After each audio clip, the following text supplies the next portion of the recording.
افضل حل للمهندسين ومحترفين الايديت والجرافيك. وبالنسبه للجيمز فهو جهاز الابطال اللي عايزين يلعبوا احدث واعلى الالعاب على اعلى كواليتي. معانا ومعاكم النهارده الزد 4 جي 4 تاور ورك ستيشن. انا ايمن عزب ودي قناه AI Store Computer Service. بسم الله والصلاة والسلام على رسول الله. لو أول مرة تشوفنا ومهتم بمجال الكمبيوتر فاحنا بنقدم أقوى محتوى عن بيع الأجهزة الاستيراد.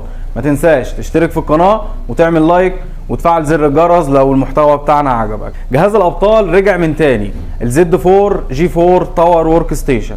عليه بروسيسور زيون دبليو 2135. البروسيسور ده 3.7 جيجا هرتز، والماكس تيربو بتاعه بيوصل لغايه 4.5 ماكس تيربو جيجا هرتز، وكمان 6 كور و12 ثريد و8 ميجا كاش. عليه 8 بنك رام، عليهم قطعه واحده 16 جيجا دي دي ار 4، ونقدر نزود لغايه 256 جيجا زي ما احنا عايزين مفيش مشكله. وعليه هارد اتش دي دي 500 جيجا، وعليه كارت فيجا 1 جيجا دي دي ار 3. الكارت ده احنا بنحطه بس يعرض شاشه معانا مش اكتر، انما الكارت امكانياته قليله شويه. الجهاز فيه مدخلين هاردات للانفيمي، وكمان الباور سبلاي بتاعه 750 واط، وفي كمان 2 6 بن لمدخل الكروت اللي بتدي باور للكروت، 2 6 بن. والجهاز ده فقط وحصري من شركه AI لعملائنا الكرام ب 14500 جنيه حتى نفاذ الكميه. ولو وصلت لغايه هنا ما تنساش تشترك في القناه وتعمل لايك وتفعل زر الجرس عشان ما يفوتكش كل العروض الجديده.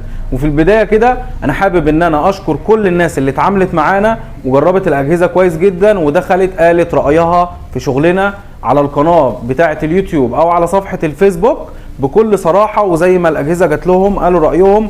ولما بنشوف الكومنتات دي والله يا جماعه بنفرح من قلبنا وبنحس ان احنا ماشيين صح وبنعمل الحاجه الكويسه، ومش كل المكسب فلوس. طب انا النهارده عايز الجهاز دوت يشتغل جيمز ويشتغل معايا جرافيك. انا بقى هعمل لك تجميعه النهارده يا رب تعجبك. الجهاز ده اتش بي زد 4 جي 4 تاور ورك ستيشن، عليه بروسيسور دبليو 2135، عليه رامات 16 جيجا دي دي ار 4 قطعه واحده، يعني عندنا 7 اماكن فاضيه نزود فيهم مفيش مشكله.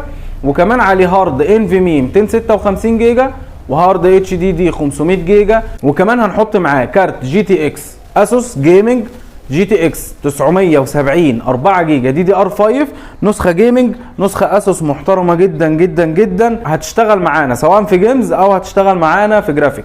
الكروت يا جماعه عندنا حالتها نظيفه جدا جدا جدا، ودرجه حرارتها كويسه جدا، وهتشتغل معانا بكل كفاءه. الجهاز ده بكام؟ الجهاز ده فقط وحصري من شركه AI لعملائنا الكرام ب 20800 جنيه بس حتى نفاذ الكميه. وبالنسبه لحبايبنا اللي بنشحن لهم في كل المحافظات، حضرتك هتحول 200 جنيه جديه شراء على الارقام اللي موجوده تحت في الوصف، وهتدينا الاسم والعنوان ورقم التليفون، وال 200 جنيه دي بتتخصم من ثمن المنتج. يعني الجهاز ب 14500 جنيه، بتبعت 200 جنيه، بتدفع عند الاستلام 14300 جنيه. طيب حضرتك بعت ال 200 جنيه واديتنا الاسم والعنوان ورقم التليفون، احنا بقى جه دورنا بنصور لحضرتك الجهاز بعد ما نجهز عليه الويندوز والتعريفات والبرامج. بنصور لحضرتك الجهاز كامل بالمواصفات اللي اتفقنا عليها وبالحاله بتاعته. واحنا يا جماعه كل الاجهزه اللي عندنا من بره مصر على ايد حضرتك على طول، وما بنشتريش شغل شغال في مصر. احنا ضمننا 3 شهور استبدال من تاريخ الشراء، ولو واجهتك مشكله وضمانك خلص احنا بنساعدك في حلها. احنا عنواننا في القاهره الزيتون، شارع ترعه الجبل امام مسجد الظواهري. منتظرين كل اخواتنا وحبايبنا ان شاء الله، وانتظروا افضل العروض اللي تليق بحضراتكم ان شاء الله. والسلام عليكم ورحمه الله وبركاته.